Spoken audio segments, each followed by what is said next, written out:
ಜೀವ ನಿನಗಾಗಿ ಮುಂದುವರಿದ ಭಾಗ 138. ಋಷಿಯವರು ಅಗಸ್ತ್ಯ ಮಾತನಾಡಿದ ಆಡಿಯೋವನ್ನು ಎಲ್ಲರಿಗೂ ಕೇಳಿಸಿದಾಗ ಅದನ್ನು ಕೇಳಿದ ಎಲ್ಲರಿಗೂ ಒಂದು ಕ್ಷಣ ಶಾಕ್ ಆಯಿತು. ಎಲ್ಲರೂ ಗುಸು ಪಿಸು ಅಂತ ಮಾತನಾಡತೊಡಗಿದರು.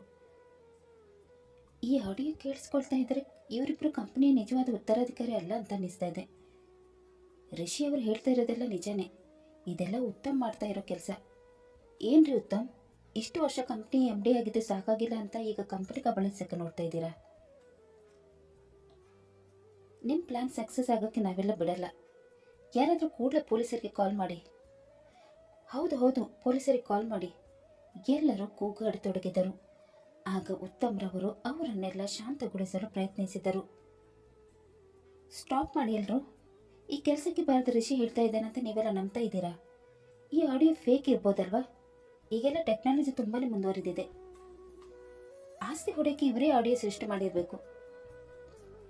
ಅವರ ಮಾತು ಕೇಳಿ ಕೂಡಲೇ ಉತ್ತರಿಸಿದ ಋಷಿ ಅವರು, ಯಾವ ಆಡಿಯೋ ಕೂಡ ಫೇಕ್ ಇಲ್ಲ. ಟೆಕ್ನಾಲಜಿ ಮುಂದುವರಿದಿರಬಹುದು, ಆದರೆ ಇದು ಅಗಸ್ತ್ಯನ ವಾಯ್ಸೇ. ಅಗಸ್ತ್ಯನ ವಾಯ್ಸ್ ಅಂತ ನಿನಗೆ ಹೇಗೆ ಗೊತ್ತು ಋಷಿ? ನೀನು ಹೇಳಿದ ಹಾಗೆ ಅಗಸ್ತ್ಯನ ವಾಯ್ಸ್ ಅಂತ ಅಂದ್ಕೊಳ್ಳೋಣ. ಈಗ ಕಾಡ್ತಾ ಇರೋ ಪ್ರಶ್ನೆ ಏನಂದರೆ, ಅಗಸ್ತ್ಯ ಯಾರ ಜೊತೆ ಮಾತಾಡ್ತಾ ಇದ್ದಾನೆ?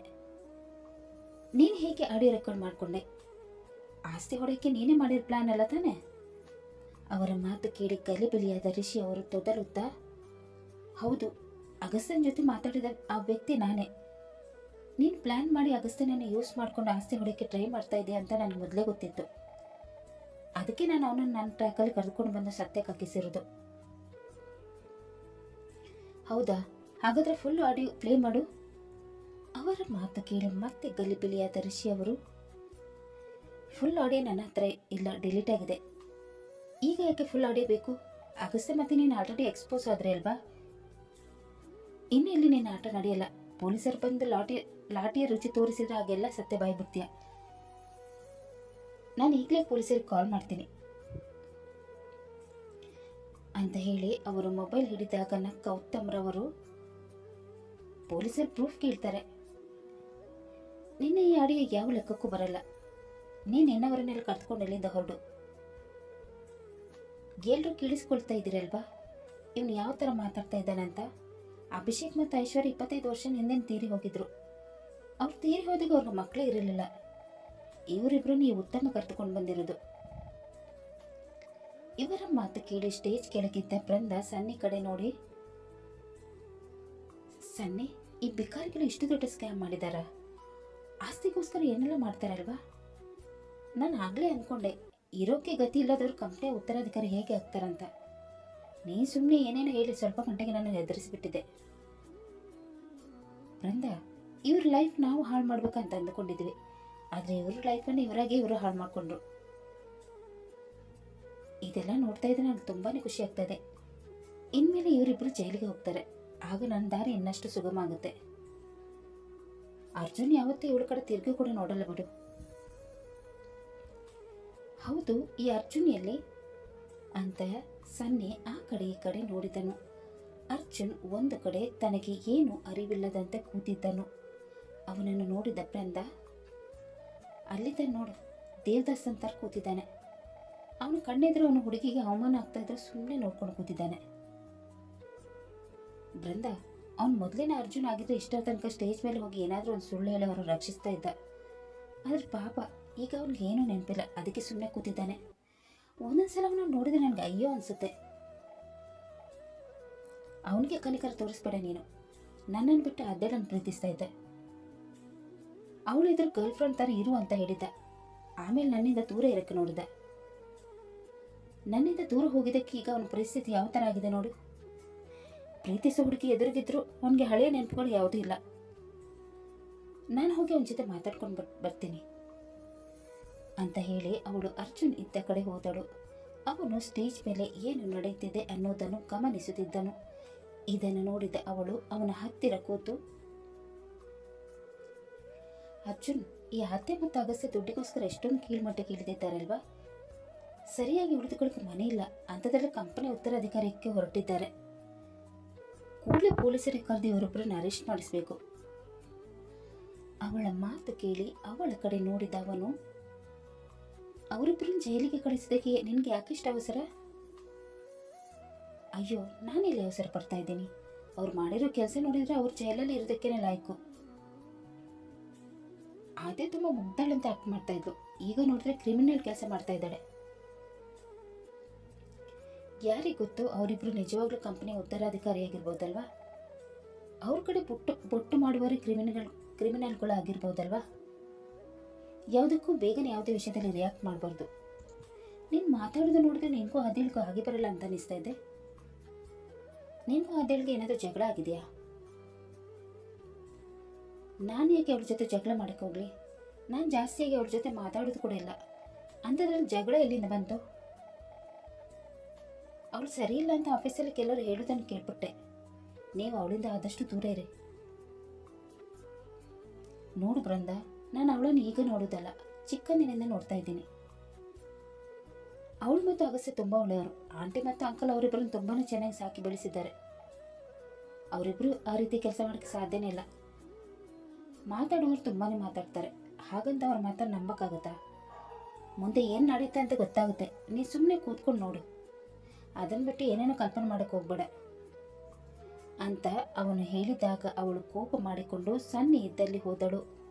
ಅವಳು ಹೋಗಿದ್ದನ್ನು ಅವನು ನೋಡದಂತೆ ಮಾಡಿ ಸುಮ್ಮನೆ ಕುಳಿತಿದ್ದನು. ಕೋಪದಿಂದ ಬಂದ ಬೃಂದಾಳನ್ನು ನೋಡಿದ ಸನ್ನಿ ಅವಳನ್ನು ಪ್ರಶ್ನೆ ಮಾಡತೊಡಗಿದನು. ಏನಾಯ್ತು ಬೃಂದ, ಯಾಕೆ ಇಷ್ಟೊಂದು ಕೋಪ ಮಾಡ್ಕೊಂಡಿದ್ಯಾ?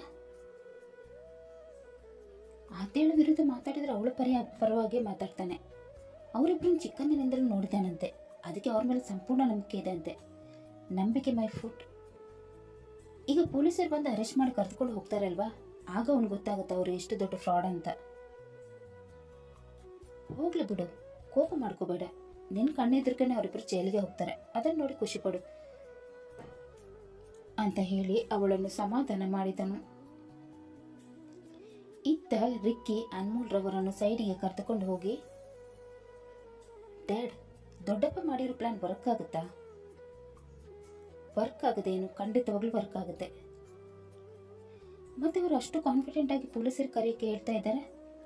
ಪೊಲೀಸರು ಬಂದರೆ ನಮಗೇನು ಕಷ್ಟ ಅಲ್ವಾ? ಹೌದು, ನಮಗೇನು ಕಷ್ಟ. ಅದಕ್ಕೆ ರಿಯಲ್ ಪೊಲೀಸರನ್ನು ಕರೆದಿರೋದಲ್ಲ, ನಾನು ಸೆಟ್ ಮಾಡಿರೋ ಬಾಡಿಗೆ ಪೊಲೀಸರನ್ನು ಕರೆದಿರೋದು. ಅಂದರೆ ಏನು ನಿಮ್ಮ ಮಾತಿನ ಅರ್ಥ ಡ್ಯಾಡಿ? ರಿಯಲ್ ಪೊಲೀಸರು ಬಂದರೆ ನಮ್ಮ ಬಂಡವಾಳ ಬಯಲಾಗುತ್ತೆ. ಅದಕ್ಕೆ ನಾನು ಮತ್ತು ರಿಷಿ ಎಲ್ಲವನ್ನೂ ಪ್ಲ್ಯಾನ್ ಮಾಡಿದ್ದೇವೆ. ಗ್ರೇಟ್ ಡ್ಯಾಡ್ ನೀವು. ಇನ್ನು ನನ್ನ ಕಂಪ್ನಿ ಉತ್ತರಾಧಿಕಾರಿ ಆಗೋದನ್ನು ತಪ್ಪಿಸೋಕೆ ಯಾರಿಂದಲೂ ಸಾಧ್ಯ ಇಲ್ಲ. ಕಂಪ್ನಿಯ ಉತ್ತರಾಧಿಕಾರಿ ನೀನೇ ಆಗ್ತೀಯ, ಹಾಗೇನೇ ಇಡೀ ಆಸ್ತಿ ಉತ್ತರಾಧಿಕಾರಿ ಕೂಡ ಆಗ್ತೀಯ ಅಂತ ಹೇಳುತ್ತಿರುವಾಗ ರಿಷಿ ಅವರು ಇವರ ಕಡೆ ನೋಡಿ ಕಣ್ಸನ್ನೆ ಮಾಡಿದರು. ಅದನ್ನು ಅರಿತ ಅನ್ಮೋಲ್ ರವರು ಕೂಡಲೇ ತಾವು ಸೆಟ್ ಮಾಡಿರುವ ಬಾಡಿಗೆ ಪೊಲೀಸರಿಗೆ ಅಲ್ಲಿಗೆ ಬರ ಹೇಳಿದರು. ರಿಷಿ ಅವರು ಮತ್ತೆ ಸಭೆಯನ್ನು ಉದ್ದೇಶಿಸಿ ಮಾತನಾಡತೊಡಗಿದರು. ನನ್ಗೆ ಗೊತ್ತು ನಿಮ್ಗೆ ಯಾರಿಗೂ ನನ್ನ ಮೇಲೆ ನಂಬಿಕೆ ಇಲ್ಲ ಅಂತ. ಇನ್ನು ಸ್ವಲ್ಪ ಹೊತ್ತಲ್ಲಿ ಪೊಲೀಸರು ಬರ್ತಾರೆ, ಆಗ ನಿಮ್ಗೆ ಗೊತ್ತಾಗುತ್ತೆ ಮೂವರು ಕೂಡ ಎಷ್ಟು ದೊಡ್ಡ ಫ್ರಾಡ್ ಅಂತ. ಅವರ ಮಾತು ಕೇಳಿ ಗಾಬರಿಯಾದ ಆದ್ಯ ಅಗಸ್ತ್ಯನ ಕೈ ಹಿಡಿದು, ಅಗು, ಏನು ನಡೀತಾ ಇದೆ ಇಲ್ಲಿ?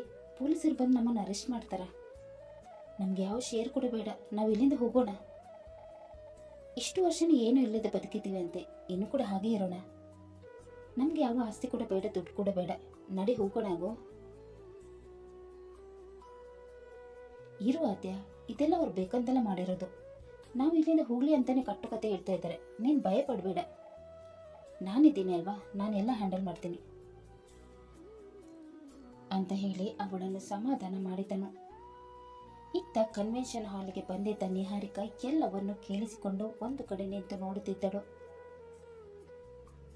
ಅಂದ್ರೆ ಅಗಸ್ತ್ಯ ಮತ್ತು ಆದಿ ಕಂಪ್ನಿಯ ಉತ್ತರಾಧಿಕಾರಿಗಳ? ಈ ವಿಷಯನ ಅಗಸ್ತ್ಯ ನನಗೆ ಮೊದಲೇ ಯಾಕೆ ಹೇಳಿಲ್ಲ? ಡ್ಯಾಡ್ಗೂ ಕೂಡ ಈ ವಿಷಯ ಗೊತ್ತಿತ್ತು, ಆದರೂ ಅವ್ರು ನನಗೆ ಹೇಳಿಲ್ಲ.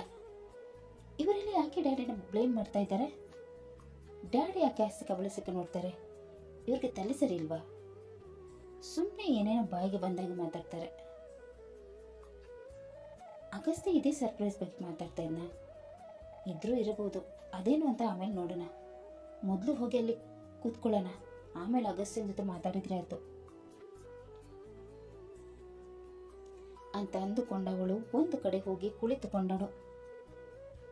ಇತ್ತ ರಿಷಿ ಅವರು ಮಾತನಾಡುತ್ತಿದ್ದಾಗ ಅವರ ಮಾತನ್ನು ನಿಲ್ಲಿಸಿದ ಉತ್ತಮ್ರವರು, ಅದು ಯಾರನ್ನು ಕರೀತೀಯೋ ಕರೆ, ನಾನು ಕೂಡ ನೋಡ್ತೀನಿ. ಕರೆಯುತ್ತೇನು, ಅಲ್ಲಿ ಬಂದ್ರು ನೋಡಿ ಪೊಲೀಸರು, ಅವರೇ ನಿಮ್ಮನ್ನೆಲ್ಲ ಹ್ಯಾಂಡಲ್ ಮಾಡ್ತಾರೆ ಅಂತ ಹೇಳಿದಾಗ ಉತ್ತಮ್ರವರು ಪೊಲೀಸರ ಕಡೆ ನೋಡಿ, ಆಯ್ತು ನೋಡೋಣ ಅವ್ರು ಯಾರನ್ನು ಅರೆಸ್ಟ್ ಮಾಡ್ತಾರಂತ. ಅಷ್ಟು ಹೇಳುತ್ತಿರುವಾಗಲೇ ಪೊಲೀಸರು ಸ್ಟೇಜ್ ಮೇಲೆ ಬಂದು, ಇಲ್ಲಿ ಉತ್ತಮ್, ಅಗಸ್ತ್ಯ ಮತ್ತು ಆದ್ಯ ಅಂದ್ರೆ ಯಾರು? ಅವರ ಮಾತು ಕೇಳಿ ಮುಂದೆ ಬಂದ ಉತ್ತಮ್ರವರು, ಸರ್ ನಾನೇ ಉತ್ತಮ್, ಇವನ ಅಗಸ್ತ್ಯ, ಇವಳ ಆದ್ಯ. ರೀ ರಂಗಸ್ವಾಮಿ, ಮೂವರನ್ನು ಅರೆಸ್ಟ್ ಮಾಡ್ರಿ. ಅವರ ಮಾತು ಕೇಳಿ ಚಂದ್ರಕಲಾರವರ ಕಡೆಯವರು ವ್ಯಂಗ್ಯನಾಗಿ ಬೀರಿದರು. ಆದರೂ ಉತ್ತಮ್ರವ್ರಿಗೆ ಶಾಕ್ ಆಗಿ, ಸರ್ ಯಾಕೆ ನಮ್ಮನ್ನು ಅರೆಸ್ಟ್ ಮಾಡ್ತಾ ಇದ್ದೀರಾ? ನಾವು ಏನು ತಪ್ಪು ಮಾಡ್ತೀವಿ ಅಂತ ನಮ್ಮನ್ನು ಅರೆಸ್ಟ್ ಮಾಡಿಕ್ಕೆ ಬಂದಿದ್ದೀರಾ? ನಿಮ್ಮ ಮೂವರ ಮೇಲೆ ಕಂಪ್ಲೇಂಟ್ ಫೈಲ್ ಆಗಿದೆ. ಮೂವರು ಫ್ರಾಡ್ ಮಾಡಿ ಕಂಪ್ನಿ ನಿಮ್ಗಳ ಹೆಸರಿಗೆ ಮಾಡ್ತಾ ಇದ್ದೀರಾ ಅಂತ ಕಂಪ್ಲೇಂಟ್ ಮಾಡಿದ್ದಾರೆ. ಸರ್ ಇಲ್ಲಿ ಯಾರು ಕೂಡ ಕಂಪ್ನಿಯನ್ನು ಅವರವರ ಹೆಸರಿಗೆ ಮಾಡೋಕ್ಕೆ ನೋಡ್ತಾ ಇಲ್ಲ. ಕಂಪ್ನಿ ಇವರಿಬ್ಬರ ಹೆಸರಿಗೆ ಟ್ರಾನ್ಸ್ಫರ್ ಆಗಿರೋದು, ಇವ್ರ ತಾತನೇ ಬಿಲ್ ಮಾಡಿರೋದು. ಅದರ ಪ್ರಕಾರ ಕಂಪನಿಯನ್ನು ಇವರಿಗೆ ಹ್ಯಾಂಡ್ ಓವರ್ ಮಾಡ್ತಾ ಇದ್ದೀವಿ ಅಷ್ಟೇ. ಅದೆಲ್ಲ ಸ್ಟೇಷನ್ಗೆ ಬಂದು ಹೇಳಿ. ರೀ ರಂಗಸ್ವಾಮಿ, ಏನು ನೋಡ್ತಾ ಇದ್ದೀರಾ? ಅರೆಸ್ಟ್ ಮಾಡಿ ಮೂವರನ್ನು ಅಂತ ಹೇಳಿದಾಗ ಕಾನ್ಸ್ಟೇಬಲ್ಗಳು ಮೂವರನ್ನು ಅರೆಸ್ಟ್ ಮಾಡಿ ಎಳೆದುಕೊಂಡು ಹೋಗತೊಡಗಿದರು. ಅಷ್ಟರಲ್ಲಿ ನಿಲ್ಲಿಸಿ ಅನ್ನೋ ಸದ್ದು ಕೇಳಿದಾಗ ಎಲ್ಲರೂ ಆ ಕಡೆ ನೋಡಿದರು. ಕತೆ ಮುಂದುವರಿಯುವುದು. ಅಗಸ್ತ್ಯ, ಆದ್ಯ ಮತ್ತು ಉತ್ತಮ್ರವರನ್ನು ಕರೆದುಕೊಂಡು ಹೋಗುತ್ತಿರುವವರು ಅಸಲಿ ಪೊಲೀಸರ ಅಥವಾ ರಿಷಿಯವರ ಕಡೆಯವರ? ಹಾಗೂ ನಿಲ್ಲಿಸಿ ಅಂತ ಹೇಳಿದ ಆ ರಹಸ್ಯ ವ್ಯಕ್ತಿ ಯಾರು? ಈ ಎಲ್ಲ ಪ್ರಶ್ನೆಗಳಿಗೆ ಉತ್ತರ ಮುಂದಿನ ಸಂಚಿಕೆಯಲ್ಲಿ ಸಿಗಲಿದೆ. ಅಲ್ಲಿ ತನಕ ಈ ಕತೆ ನಿಮಗೆ ಇಷ್ಟವಾದಲ್ಲಿ ಲೈಕ್ ಮಾಡಿ, ಶೇರ್ ಮಾಡಿ ಮತ್ತು ಸಬ್ಸ್ಕ್ರೈಬ್ ಮಾಡೋದನ್ನು ಮಾತ್ರ ಮರಿಬೇಡಿ. ಹಾಗೆ ಕತೆ ಹೇಗಿದೆ ಅಂತ ಕಮೆಂಟ್ ಬಾಕ್ಸಲ್ಲಿ ತಿಳಿಸಿ. ಮುಂದಿನ ಸಂಚಿಕೆಯಲ್ಲಿ ಮತ್ತೆ ಭೇಟಿಯಾಗೋಣ. ಧನ್ಯವಾದಗಳು.